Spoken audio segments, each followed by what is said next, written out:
LeBron James has announced that there is no timetable, but he will be returning to the Cleveland Cavaliers.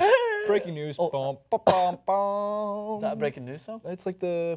You know what makes breaking news better? What? Titanic news is, yeah, yeah. I'm not doing that again. You sang this time. Last time you were... That's you. The video went crazy. It's like, loved it. it's like Titanic with recorders. So no, there will be enough room on the raft for LeBron James in this metaphor. Will there be enough room for J.R. Smith? Please, God, hope so. So J.R. Smith is in an interesting position because he could pick up his player option, which is $5.6 million, which is, given what the money's been going, that's basically free. Yeah. $5.6 million for J.R., or he can renegotiate a contract where he's looking for about $15 million a year, or he can take his talents and his shirt somewhere else. And he went on the His and Hers show on ESPN, and he was discussing with them that he was kind of like in a state of confusion because he doesn't know necessarily right this second what he wants. He knows sacrifice led him to a championship. He sacrificed less money and is now a champion. But maybe he wants his pay. Maybe he wants to return with LeBron. I think I have one quote from J.R. Smith. I've thought about that situation leaving Cleveland, and I've thought about it the other way too, going back and winning again. Both are juggled in the air, and I'm kind of nervous about the choice when it gets presented to me. Not confused. Nervous was the word I was looking for. This was via Pro Basketball Talk as well. Should J.R. Smith take the cut and stay? Yes. Or should he get paid, or does he deserve more and stay with the Cavs? Okay, I've got two thoughts on it, right? Of course, everyone deserves, if you are someone like J.R. Smith and he sacrificed his pay, but at the same time wasn't the most likable figure, wasn't the most pristine athlete in a way, and he didn't look to be like a role model either in certain positions and certain decisions he made. And I'm not holding that against him, but he made a decision that he thought was a sacrifice for his career, but it turned out to be beneficial. He's now an NBA champion. You see how much it meant to him in his press conference. This is a J.R. Smith that we expect to go around partying shirtless, which he did, but he at first paid tribute to all the people that helped get him to where he was. And the reason that he is at that position is because he is in Cleveland, playing alongside LeBron James and a phenomenal team. Could Cleveland survive without J.R. Smith? Absolutely. But that being said, there is something about J.R. Smith that he offers when he's locked in, when he's on, that Cleveland will struggle to find immediately. Because J.R. Smith, as we know, is shoot first, think later. But when he's on fire, there is something to be said about that. And I think that it's overlooked because people joke and they laugh that he shoots. And LeBron, even in a press conference, is like, I'd love to be JR for a day. Just shoot, get the green light, the full-blown green light. And I think that kind of pays homage to the chemistry that J.R. Smith brings to that team. Yeah. And I think, yeah, you've won a championship, and he does deserve to get paid. And if that is the sole decision, then so be it. But I just think that another year in Cleveland, maybe go back-to-back, prove that this wasn't just a one-off hit for Cleveland. Prove this wasn't just a one-off hit for Cleveland. Why can I say Pluve? Pluve. Country of origin, please. Take. Prove that this wasn't just a one-off hit for Cleveland, and prove that they can go back-to-back. Yeah, you proved that very well. Proved it very well. That was the offcuts. I think that J.R. Smith is a great teammate, actually. And I say that because he's the loudest guy on the sideline, on the bench. He's the first to celebrate with you. I think he's the type of guy that you love to have on your team, but you probably can't stand him if you're another team. Yeah. Because he's going to make you know. If he hits 3 straight threes in a game, he's going to let you know, and your building, if he's on the road, know that I just hit 3 straight threes. He might miss the next 8, but here's a guy who does. And again, I think we've come back to this point far too many times. It's a 3-point shooting league. J.R. Smith is a 40% 3-point shooter, which is good enough. I mean, there's guys that are shooting way below that that are getting a lot more money than him. It's not like, at most points during the playoffs, all J.R. Smith was doing was taking threes. Now, when he's hot, as you just pointed out, he can come out and score 30 points. And sometimes that's enough to carry a team if the rest of your teammates are down.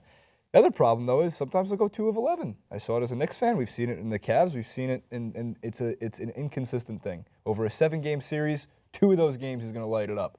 3 or 4 of them, there's a 40% chance he's going to light you up. Yeah. And other times he won't. And don't forget, that turning point, I'll always go back to that Game 7 when J.R. Smith hit the back-to-back threes midway through the third quarter. That was the momentum shift of that game. Yeah. Before LeBron's massive fourth quarter, before the streak, before Kyrie Irving, that was the little spark they needed. So Does J.R. Smith deserve $15 million? Absolutely yes. Austin Rivers is making 12. Timothy Mozgov's making more. Like, in terms of the money itself, I'm always on the player's side. Go make your money. My God, I think J.R. Smith could get $20 million somewhere if they have the cap space for it. But 15? I don't think that's a bad price for J.R. Smith. Yeah, I don't think so either. For the role that he has as a player for Cleveland, right, I think it fits him perfectly because I'm speaking just from the outside perspective at the Knicks. I know you've got a closer look at him, but It was frustrating. correct me if I'm wrong, was he viewed more as like he was coming in to try and help things move forward, he was more valued, he was expected to deliver, whereas Cleveland, I don't think he's expected that much, so he's used as a utility player who can come in and change momentum. He's not, all the pressure's not on J.R. Smith to make all these shots as much as it is Kyrie Irving to make your shots, LeBron James, and Kevin Love even, so I feel like he fits well with that role. Well, he as a role player, that's his sweet spot. Yeah. On the Knicks, he was sixth man of the year. He's coming off the bench, and then he started, not really starting, but he'd come off the bench 3 minutes in the first quarter and play 35, 36, 38 minutes a game. It's like a Jamal Crawford sixth man of the year. You're playing more than some starters, but you're technically not starting in the first lineup that goes out. And when he was on the Knicks, and he was averaging, I wish you knew off the top of my head, something around 20, 21 points per game, and he had a streak of a couple 30-plus point games, not 30 straight games, but 30-plus points. I was the type of fan who knew that he was going to take contested shots. Every time he shot it, no, yes! No way, JR! And then he disappeared during the playoffs, and then Phil Jackson finally got rid of him about a year or two later, and I started celebrating because I was like, oh, we're gutting the team. We might rebuild. I'm not going down this road this second, though. To the point itself, yes, as a role player where he's not needed to take 15 shots a game and it's not on J.R. Smith to do that, I think that he fills a need for the Cavaliers. I think any team needs a good three-point shooter. I will always get to that. Wings, the Clippers could use another one, Mr. Dan. Although they signed Crawford again, he's got some of the best handles we've ever seen. Jamal Crawford. I would love him to stay in Cleveland. I think shirtless parade. I think it's a perfect environment for him.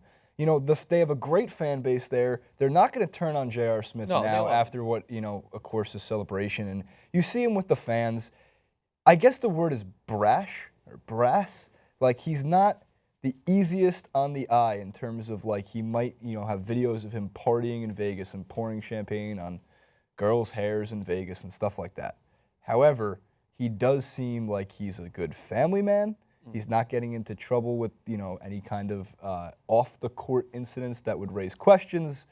He just has his way. He's the life of the party. Yeah. I like being around people that are the life of the party. Yeah, and I think every team needs players like that. I think that if Golden State Warriors had won, Draymond Green probably would have been that same guy. He would have been celebrating. He would have been showing Just because you are a bad guy does not mean you are a bad guy. And I think that J.R. Smith type of players are needed in every successful team. And I think that I would boldly say that the Cavs would find a harder time replacing someone like J.R. Smith if they were to go out for that amount of money that they could be spending to keep him there. Oh. Like, who would they bring in that could do a similar role where you're expecting that he's a good three-point shooter for the price? And by the way, not overlooking the fact that his defense is actually pretty good. That's what I was going to mention. In the playoffs, his defense was pretty good at times when it was needed, and I think that that's another, I would say, example of his role-playing system, the way that he's able to adjust parts of his game that wasn't his strongest suit to help the team collectively. So I think they should keep him. I want to see another shirtless parade. I want to run through, I think I have 2 tweets, I think that regard a little more context for you guys. We could have got to him a little bit earlier, but I think we provided some of that context. So number 4 is Steve Cowher. Yikes, hearing J.R. Smith seeking huge deal to return to Cavs in the $15 million per year range. Can the Cavs really pass on bringing him back? We kind of were discussing that before. And then what was the complex quote? I think they did some stats on him. We might as well throw in. The Cavs paid his $5 million last season with the big contracts that were being shelled out in the free agent market. JR actually has a modest price tag. Smith averaged 12.5 points per game last season, shot 41.5% from behind the arc, actually higher than 40, and is steadily rising up the all-time three-point scoring list. Number 17 behind Steve Nash. Wow. Is J.R. Smith going to be like the 5th greatest three-point shooter of all time? How would he celebrate it? Get it going. And we end on that note.